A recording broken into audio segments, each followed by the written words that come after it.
Thank you, Mr. Speaker, and I am pleased to rise today after the former chairman of the Ways and Means Committee. I want to talk about taxes today, but I want to associate myself with the previous speaker's comments about how we make different decisions when we have skin in the game, because that is absolutely something that we are losing in this country. We are losing what used to be that common value that we rise and we fall together. I see my colleague from the Rules Committee, Mr. McGovern, sitting in the chamber today, and he tells the committee on a regular basis, we need to pay for those things that we do. We're involved in wars, and we need to pay. We need to have a populace that believes in what we're doing in such a way that they are willing to sacrifice not just their time, but their treasure to support those measures. And when we don't have folks who have skin in the game, we make different decisions. When a minority of the folks get the benefit, or a minority of the folks are bearing the burden, we make different decisions. Now, the former chairman of the Ways and Means Committee is absolutely right. We have the lowest tax rates among the highest earning individuals that we've had in this country since 1950. Now, what the gentleman did not mention is that we also have the lowest tax rates that we've had in this country for the lowest income individuals that we've ever had. We have fewer Americans paying income tax today than at any time since the 1950s, since the expansion of the income tax that happened there during World War II. Now, hear that. We have the wealthiest paying the least that they have ever paid as a percent as a marginal rate. They're actually paying more than they've ever paid as a percentage of all the federal receipts in this country. We have the lowest income individuals paying the least they've ever paid as a percentage of the income that comes into this country. And I say to you, Mr. Speaker, that much like we make bad decisions about foreign policy when we don't all have skin in the game, we make bad decisions about economic policy when we don't have skin in the game. Now, when we talk about Iraq and Afghanistan, I'll tell you, Mr. Speaker, those are complicated solutions. It is not obvious to me how we move from today to peace. I don't know how we get that done. We have externalities at play there that we don't have control over, but not so with our tax code. Folks, when you look at the American economy, there is nothing that is going on with the American economy that we did not do to ourselves. Think about that.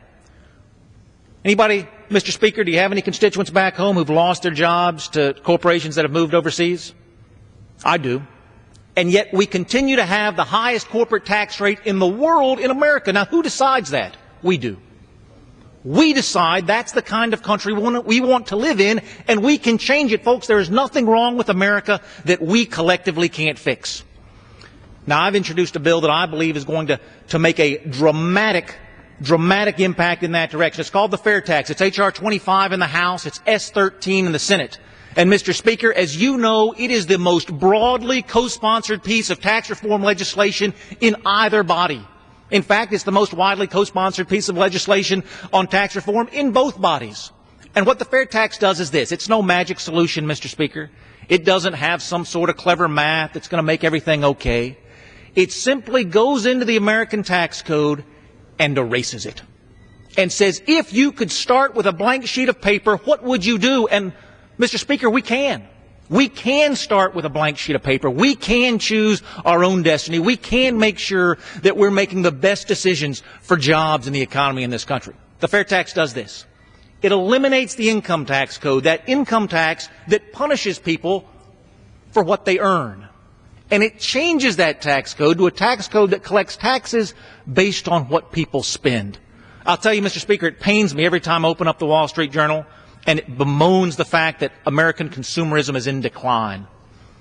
But why can't we celebrate American savings? Why do we have to celebrate American consumption? And the reason is because we have been building an economy based on an income tax code that is based on debt and refinancing and debt and refinancing. But we can change that today, Mr. Speaker.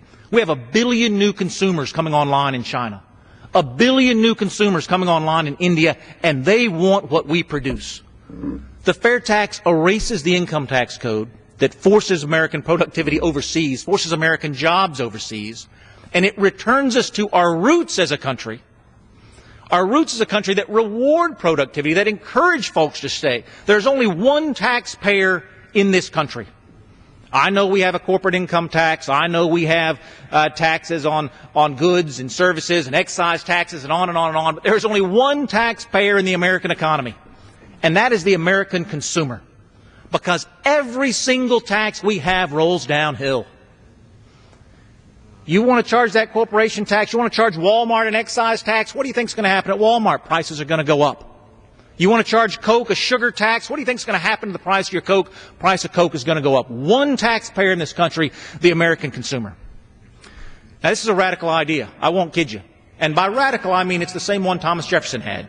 By radical, I mean it's the same one Alexander Hamilton had. By radical, I mean we haven't done it in the last 100 years, but we can do it today, Mr. Speaker, with H.R. 25 and S13. And I yield back the balance of time has expired. The chair recognizes the gentleman from Massachusetts, Mr. McGovern, for 5 minutes.